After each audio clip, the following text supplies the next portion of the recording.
Good morning. I've got the radio on. It's the most beautiful autumn morning and I've got something to show you.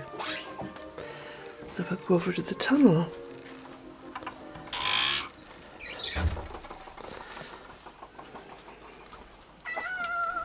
Oh, baby girl, you've been fed. You've had your breakfast.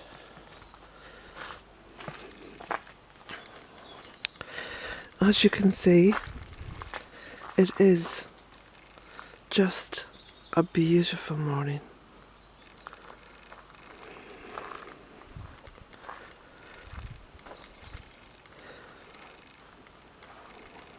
This is my favourite season, Lunasa, because you get this incredible light.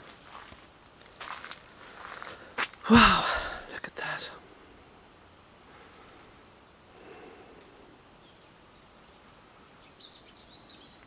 And the shadows become longer.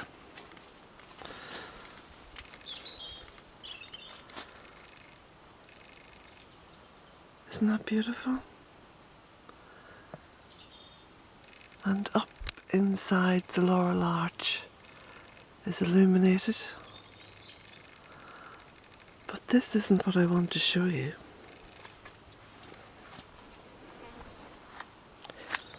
We go on a little bit further.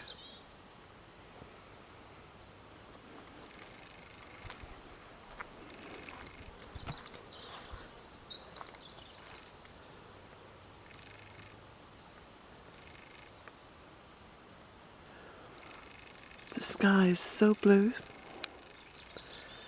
and you can just about see the moon up there.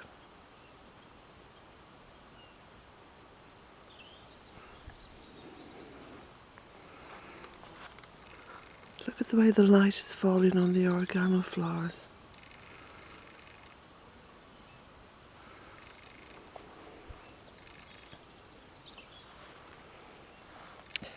And showing off the apples.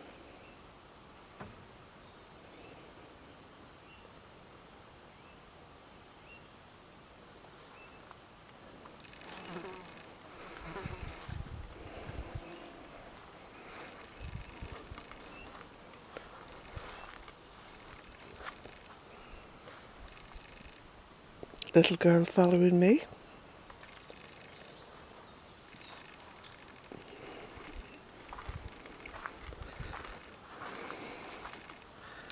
And look at the light down there coming in through the trees. Just so magical.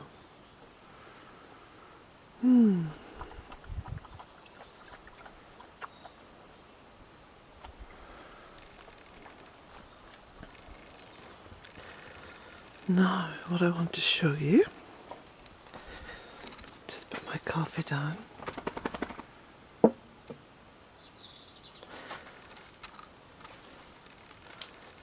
No, it's not the roses, though they're beautiful.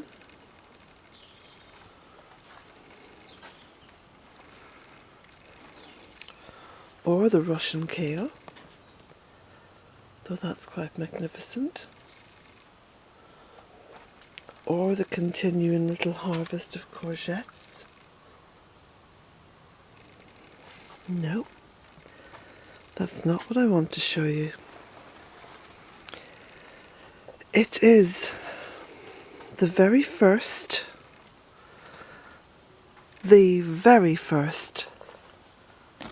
peach on my peach tree. Isn't that incredible? With the little one following it.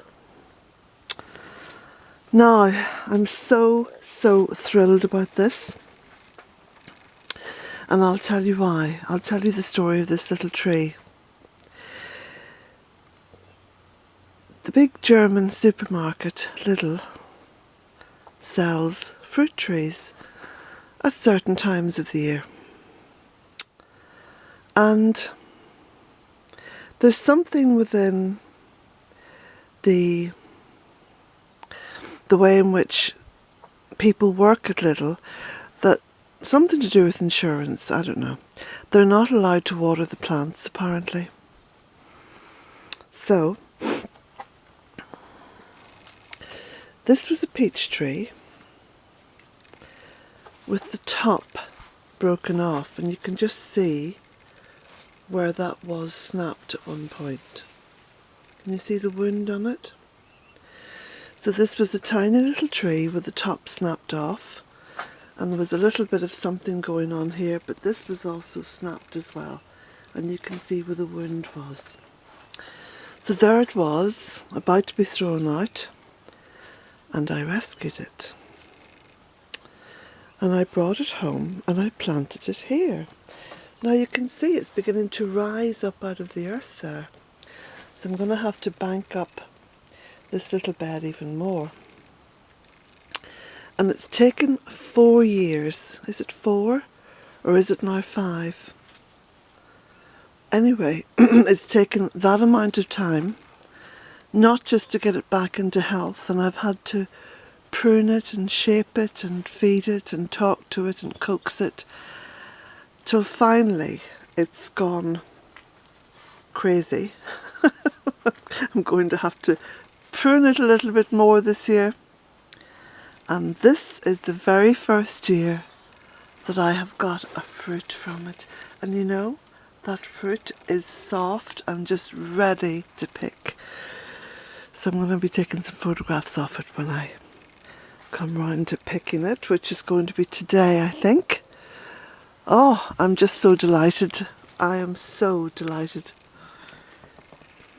My beautiful little tree. Yes, you should be so proud of yourself, little one. Look at you. Your very first fruit. So, I thought I'd share that with you. As you can see, the top of the tunnel has gone absolutely wild again.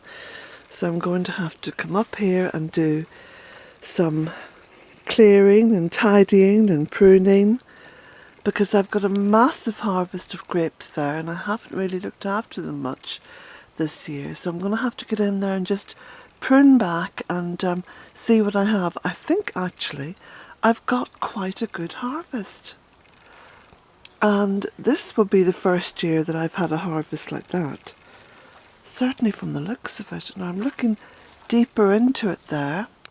You can see just some of these lovely grapes. So wow, be making some wine from my own grapes this year. So there you go, I just had to share that. It's wonderful. Now, a little bit I have to share here too, which isn't so wonderful, but there you go, you live and learn. This little nectarine tree, some of the branches became so heavy with fruit that one snapped. That was my fault really, because I should have taken a lot of the fruit off it. But anyway, what it will encourage me to do now is to give it a good prune this autumn and kind of give it a bit of TLC, spending the winter giving it a bit of TLC, and next year whatever blossom comes on it, I'm going to take maybe 2/3 of that blossom off and make sure that next year it has a more gentle year and is not overburdened with fruit. But this is all part of the learning curve. This is all part of permaculture, and it's good permaculture because it means that I'm observing and I'm taking note and I'm rethinking certain things. So,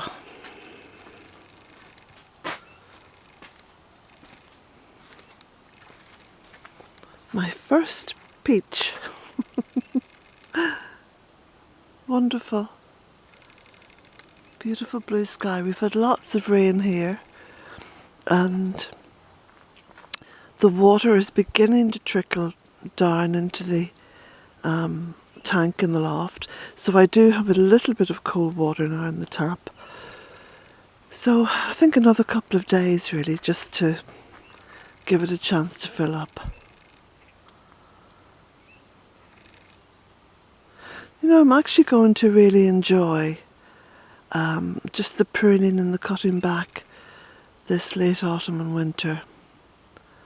It's very meditative work to come out here and to just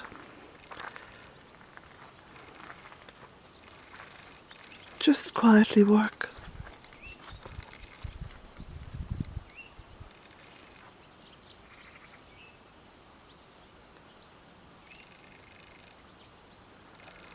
See the large trees, look, having little babies as well.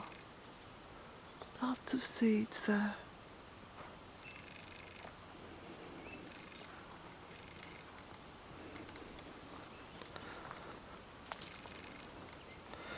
Who wouldn't love the autumn?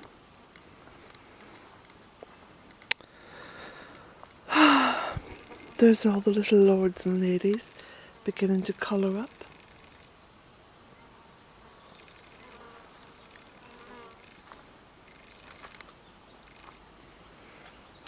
The little steps down into the fairy wood.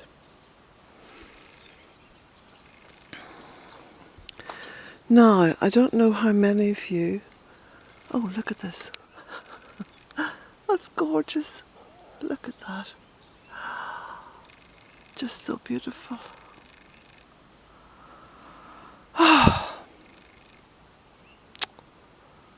So beautiful. Now, I don't know how many of you have been on to the web page where the maps are. Because you know, of course, I have a website. The very first contact that I had on social media with any of you was through the website. And at the very top of the page on the website there's a little menu, and on the menu there's a maps for sale.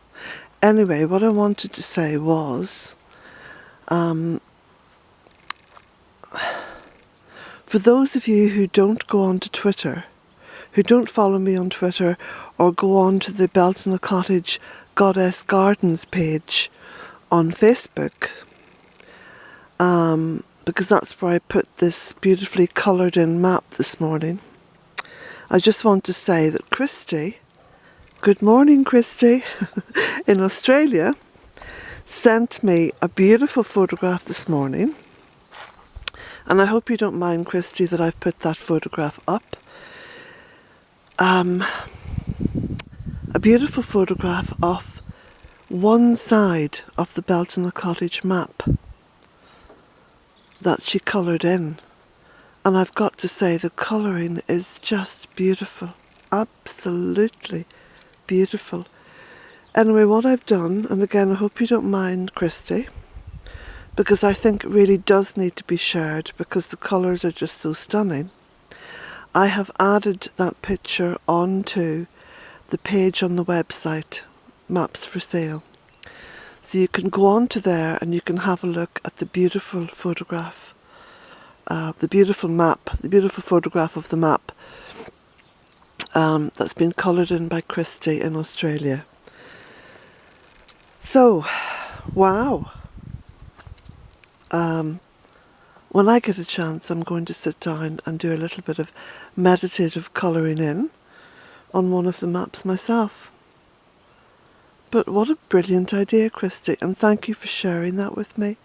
And I hope you don't mind that I've shared it with the world. A little bit of sharing goes a long way. So, finally, you can see a towel hanging on the back of that chair, and you might also see a sponge and some shower gel. What I've been doing whilst the water has been off in the cottage, because the pressure's been so low since the massive leak I had last Sunday, or Sunday fortnight actually, is I've been having a little wash, so very much in the footsteps of my mother, who lived for, I don't know how many years, 14, 15 years, in a little house in Oma that didn't have a bathroom, only had an outside toilet, and the only water supply was a cold water supply into a stone sink in what was called a little scullery. And the little scullery, because we didn't have a kitchen, the little scullery had a little curtain that you pulled across, and that's where my mother, who was actually a lady in every respect. I mean, she was so dignified and so feminine and so beautiful.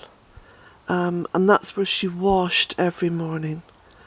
And as she said, you know, Colette, I grew up in World War II, and there were many houses that we lived in where the water supply was suddenly cut off, you know, because of bombing, and you learned to wash and keep clean with body washes. And so that's what I've been doing. And you know, it does make me think. It really does make me think about the huge wastage of water that we in the Western world go through. We waste water. It's just, it's criminal, really. So, just to explain what that towel's doing there, because I know so many of you are curious about the life that I lead here. It's a very simple life. And that's lemon verbena on the table, which is now dried, and I'll be taking that in and putting it into a little mason jar for making tea with. But there we go. Now I've been wittering on for, 17 minutes, getting on for 18 minutes. So I shall sign off now and finish my coffee.